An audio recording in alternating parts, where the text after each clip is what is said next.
took a perilous journey in Microsoft Flight Simulator 2020.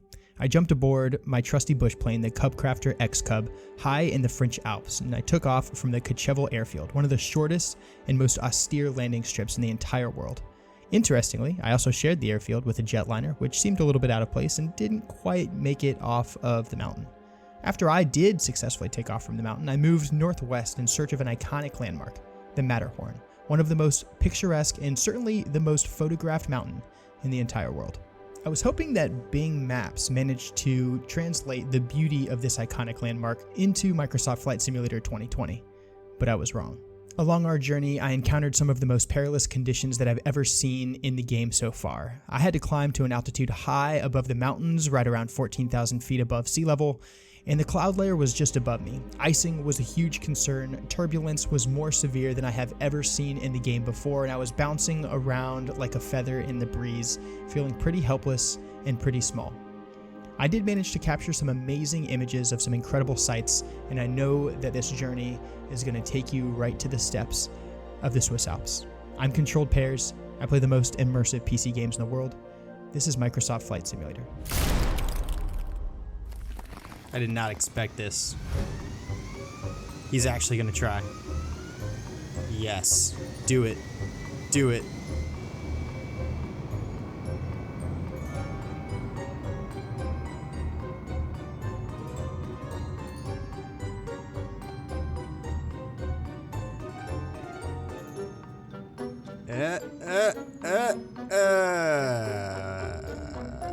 Goodbye. Okay. Well, that's over with, thankfully. Looking back, the controls look good. Gas looks good. We're a little high in the cockpit. We'll set this guy down. We're gonna apply the brakes, release the parking brake. I am on the brakes, on the brakes, on the brakes. Throttling up. Short runway, need a lot of gas. And off brakes. Working the rudder.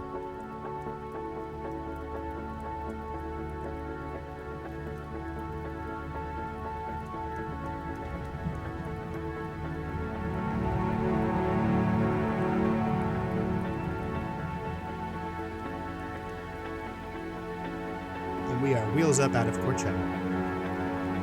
What a place to be.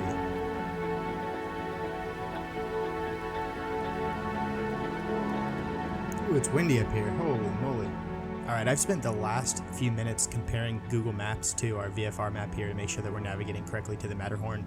And what I've gathered is by comparing this big chunk of water up here to the same thing on Google Maps, I've managed to navigate down to this little water feature. And I know if we handrail it, this thing is going to run us straight into the Matterhorn, which I believe is that landmass right there. Guys, we have arrived in the Swiss Alps to the Matterhorn. So by following this water feature straight up to this piece of high ground, we've managed to locate it, and you can see just off the nose of the aircraft now. Amidst all the turbulence and the chaos, indeed we do have the Matterhorn right here. Looking forward to getting up close, taking a look and see how Microsoft Flight Simulator managed to render this thing. And look at that, we also have a little rainbow off to the front. That's nice. Except rainbow means precipitation. Precipitation means ice at this altitude in the Alps. So that rainbow could get dangerous really quick.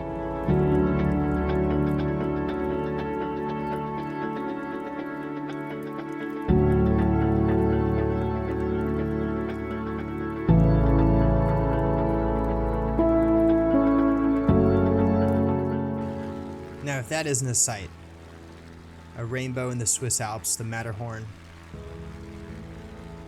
and the X-Cub.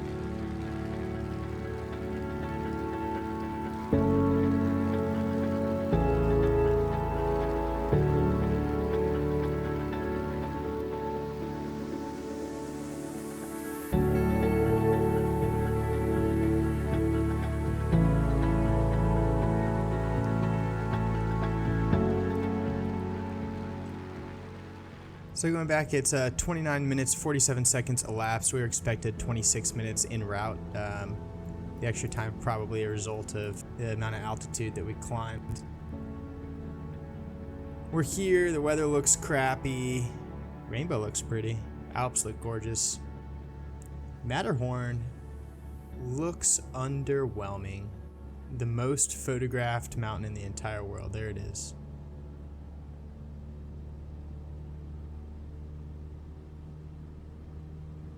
So it seems like Microsoft Flight Simulator sightseeing, as far as like terrain is concerned, is pretty hit or miss. It just depends on whether or not the developers have taken the time to handcraft that specific location that you're looking at.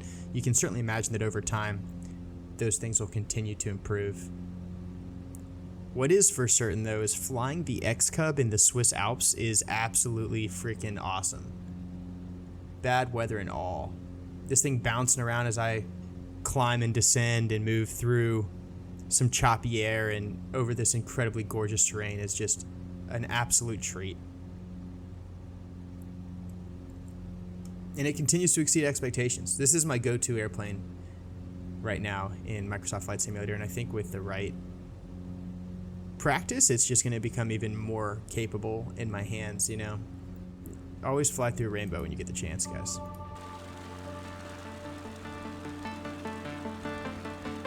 Alright, we have found a place to go to get us out of here safely.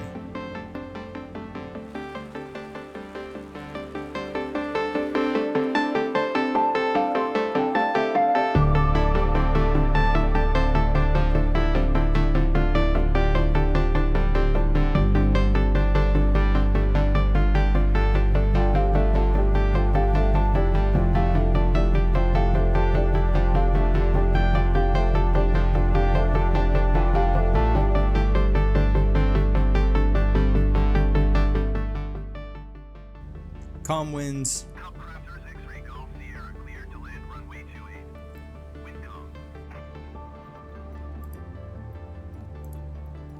Cleared to land runway 28, Crafters X-Ray Golf Sierra. All right, we got calm winds. We have approval to land. We'll go ahead and get into the landing configuration, give the airplane a little bit of flaps. We've already descended safely to a good approach altitude. Airfield's right over here. Pretty cool little location. A little high, gave the airplane a lot of flaps to get us down nice and low. Speed's climbing, but we're honestly still okay. This is a really aggressive approach, but hey, compared to everything else we've done today, this is nothing.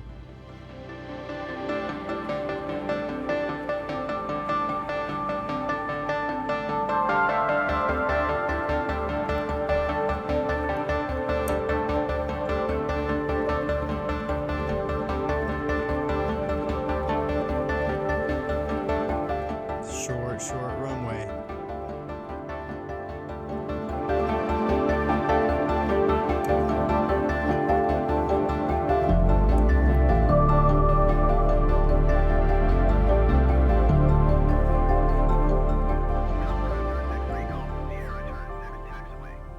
If you're like me and you appreciate games that make you feel something, games that immerse you in ways that most digital experiences just can't compare to, then I invite you to subscribe to the channel as you join me along these adventures in games like Microsoft Flight Simulator and some of the most immersive tactical shooters and simulations in the entire world. I'm Controlled Pairs, and I'll see you in the next one.